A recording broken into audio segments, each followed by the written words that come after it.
جو بڑے اہم قسم کے ممالک ہیں ان کی جانب سے ایک خط لکھا گیا ہے. انہوں نے اس کو ایک مشترکہ بیان جاری کیا گیا ہے جس میں آسٹریلیا ہے، جرمنی ہے، اٹلی ہے، نیوزی لینڈ اور برطانیہ ہے. ان کے وزرائے خارجہ نے مشترکہ بیان میں اس کو مسترد کر دیا اور انہوں نے کہا کہ ہم دو ریاستی حل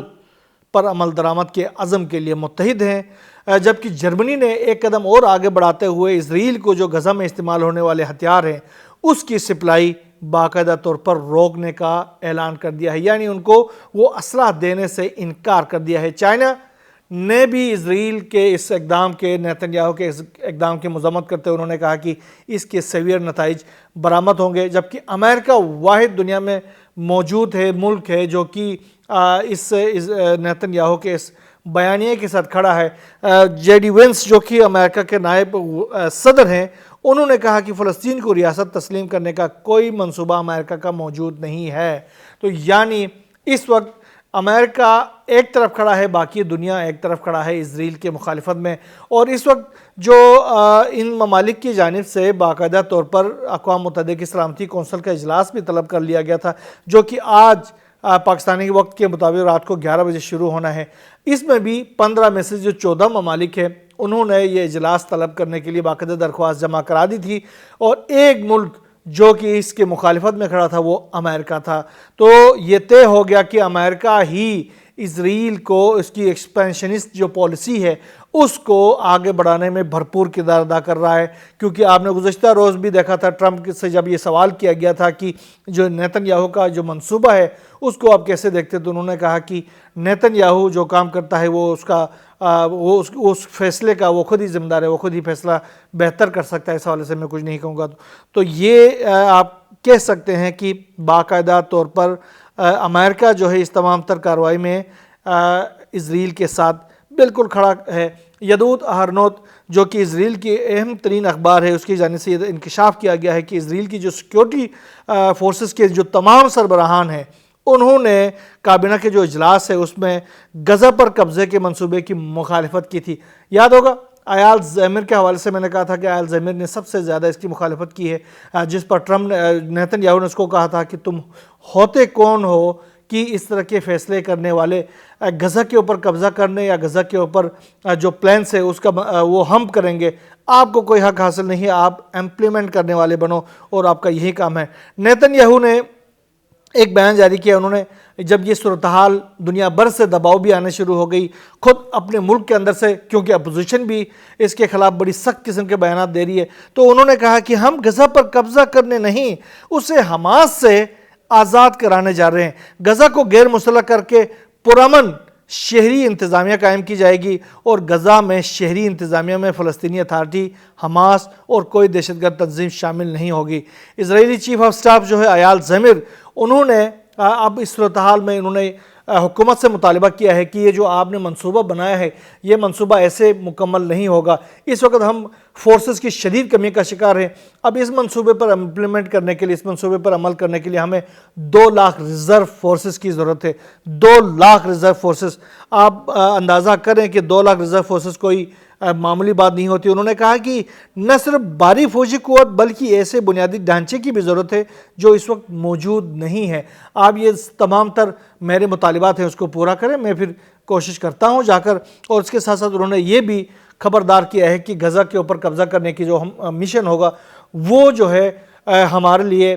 کم از کم 1 سال سے اس زیادہ تک کے لیے ہمیں انگیج کر سکتا ہے اس علاقے میں، اور ہماری جو جانی نقصانات ہوں گے وہ بہت ہی زیادہ ہو سکتی ہیں. اس کے ساتھ ساتھ اسرائیل کی جو اپوزیشن ڈیموکریٹک پارٹی ہے اس کے رہنما ہیں یائر گولان، انہوں نے کہا کہ یہ جو وزارتی فیصلہ ہے اس نے چیف آف سٹاف کی سفارش کے برخلاف کام کیا ہے جو آنے والے نسلوں کے لیے تباہی اور یرغمالیوں کے لیے موت کا پروانہ ثابت ہوگا. ہمیں نیتن یاہو حکومت کے خلاف جد و جہد تیز کرنی ہوگی. اس حکومت کا خاتمہ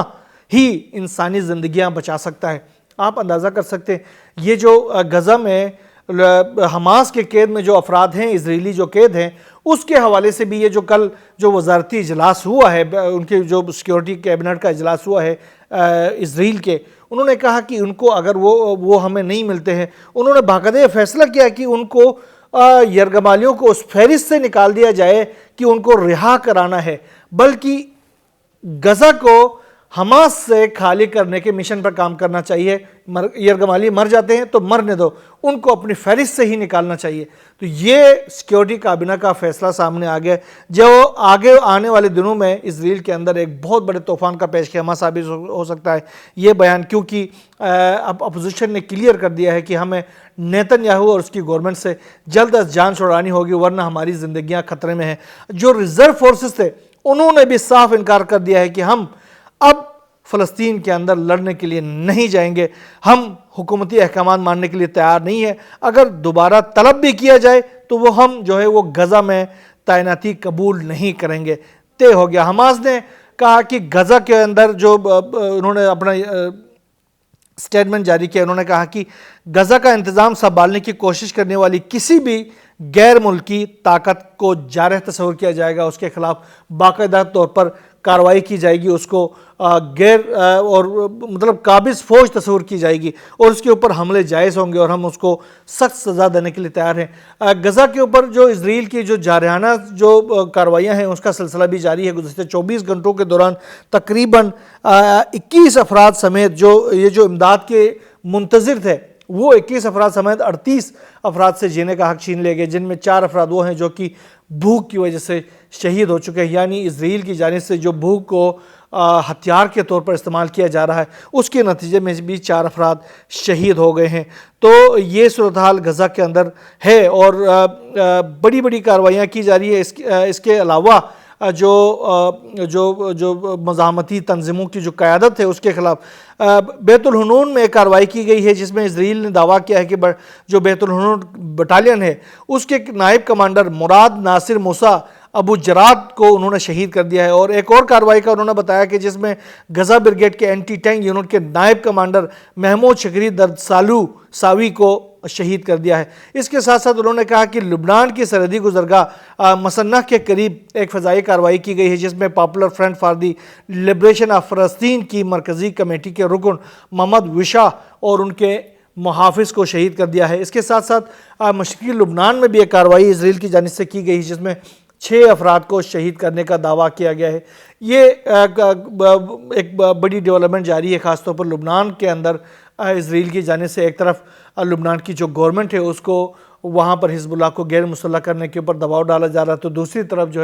وہ خود اسرائیل بھی کارروائیاں کر رہا ہے۔ حزب اللہ کی جانب سے ابھی کارروائی نہیں کی گئی ہے۔ حزب اللہ کسی مرحلے کا انتظار کر رہی ہے، اس مرحلے کے بعد وہ باقاعدہ طور پر اس جنگ کے اندر شریک ہو جائے گی۔ اس کے بعد سے اسرائیل کے اوپر باقاعدہ طور پر بموں اور میزائلوں کی بارش ہونے والی ہے، وہ کسی بھی وقت وہ لمحہ آ سکتا ہے۔ اچھا، دوسری طرف اگر ہم رخ کریں تو پاکستان اور انڈیا کے درمیان جو کشیدگی ہے اس کے حوالے سے بھی ایک بڑی ڈیولپمنٹ ہے۔ انڈیا کی جانب سے اب جا کر یعنی مئی کے اندر یہ جو جنگ ہوئی تھی اس کا اب جا کر کہیں جا کر اگست کے مڈ میں یہ لوگ یہ دعویٰ کر رہے ہیں کہ ہم نے پاکستان کے طیارے یعنی 6 طیارے پاکستان کے ہم نے گرا دیے، ہمارا جو S-400 ہے اس نے اس جنگ کا کایا پلٹ دے دیا، اس نے وہ پاکستان کی حالت کر دی، انہوں نے پاکستان کی جو دفاعی نظام ہے اس کو تتر بتر کر دیا۔ مطلب کئی ایسے متضاد دعوے جو کہ اپنے عوام کو جو کہ پہلے سے ہی بیوقوف بنی ہوئی ہے اس کو دوبارہ سے بیوقوف بنانے کی ایک نئی کوشش کی جا رہی ہے۔ دوسری طرف پاکستان کے اندر جو انفلٹریشن ہے اپنے جو جاسوسوں کے ذریعے، اپنے جو پالے ہوئے گنڈوں کے ذریعے، یہ بھی جاری ہے۔ گزشتہ تقریباً 7 اور 8 تاریخ سے اب تک جو کارروائیاں بلوچستان کے اندر پاک فوج کی جانب سے کی گئی ہیں اس میں زوب کے علاقے میں، پاک افغان بارڈر کے قریبی علاقے میں تقریباً 47 سے زائد دہشت گردوں کو پار کیا گیا ہے۔ بہت بڑی کارروائی ہے اور یہ کچھ دنوں کے اندر اس علاقے کے اندر انسرجنسی یعنی بھارت کے فطرت الہندوستان کو تباہ کرنے کے حوالے سے پاکستان کی ایک بہت بڑی کارروائی ہے، اور اس کو پاکستان کی جو آنے والی دنوں میں، چونکہ اس کارروائی کو آپ یہ جو اربعین حسینی کے حوالے سے پاکستان کے اندر جو تھوڑی سی رکاوٹیں ہیں اس کے تناظر میں بھی دیکھا جانا چاہیے، کیونکہ جو صورتحال وہاں بننے جا رہی تھی فطرت الہندوستان کی جانب سے بھارت سے فنڈنگ لے کر، اور اس کے نتیجے میں جس طریقے کی کارروائیاں بلوچستان کے مختلف علاقوں میں، پھر پاکستان میں خاص طور پر لاہور-پنڈی سمیت دیگر علاقوں میں 14 اگست سے پہلے جو کارروائیاں ہونے والی تھی اس کے نتیجے میں بہت زیادہ بلڈ شیڈ کرنا چاہ رہے تھے، لیکن پاکستان کی جو فورسز ہیں انہوں نے پہلے ہی اس کو ڈیکوڈ، ان کے جو کمیونیکیشن سے ان کو ڈیکوڈ کرنے کے بعد یہ کارروائیاں کی ہیں، اور اس کے نتیجے میں یہ 47 افراد کو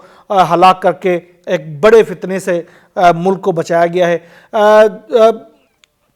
جو ہوائی راستے سے ابھی بھی جو زائرین امام حسین علیہ السلام ہیں ان کی جو کربلا روانگی کا سلسلہ ابھی بھی جاری ہے۔ ایک کمیٹی بنی ہے جس میں یہ فیصلہ کیا جا رہا ہے کہ جو ایئر فیئرس ہیں ان کو کم سے کم کیا جائے تاکہ یہ جو زائرین ہیں وہ بڑی آسانی کے ساتھ اپنے زیارتوں کے لیے کربلا جا سکیں۔ اس کے حوالے سے کارروائیاں جاری ہیں، کوششیں جاری ہیں، آنے والے 1-2 دنوں کے اندر اس کے حوالے سے بھی فیصلہ کیا جائے گا، اور زائرین کی امید یہ کی جا رہی کہ ایک بہت بڑی تعداد جو ہے وہ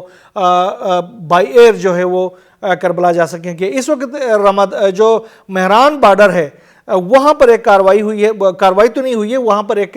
انسیڈنٹ ہوا ہے، وہاں پر جو موقفز بنے ہوئے تھے مختلف، ان میں آگ لگی ہے ایک شارٹ سرکٹ کی وجہ سے، جس کے نتیجے میں کافی جو موقفز تھے وہ جل گئے ہیں، اور جو عراقی حکام ہے وہ اس آگ کو بجھانے کی کوشش کر رہے ہیں۔ مہران بارڈر کے اوپر، یہ پاکستان اور ایران اور کے قریب علاقہ ہے یہ، جو اس میں یہ آگ لگی ہے، ایرانی حکام وہ کوشش کر رہے ہیں کہ اس آگ کو بجھا کے وہاں پر امن لایا جا سکے۔ اس وقت تک کوئی جانی نقصان نہیں ہوا ہے، مالی نقصان زائرین کو ضرور ہوا ہے، لیکن جو ایران کی جو فورسز ہیں، جو ریسکیو حکام ہیں، وہ پوری کوشش کر رہے ہیں کہ اس آگ کے اوپر قابو پایا جا سکے، اور زائرین امام حسین علیہ السلام پرامن طریقے سے اپنے جو زیارات ہیں اور وہ مشی ہے، 40 واک ہے، اس کا سلسلہ انجام دے سکے۔ یہاں بس اتنا ہی، اللہ حافظ۔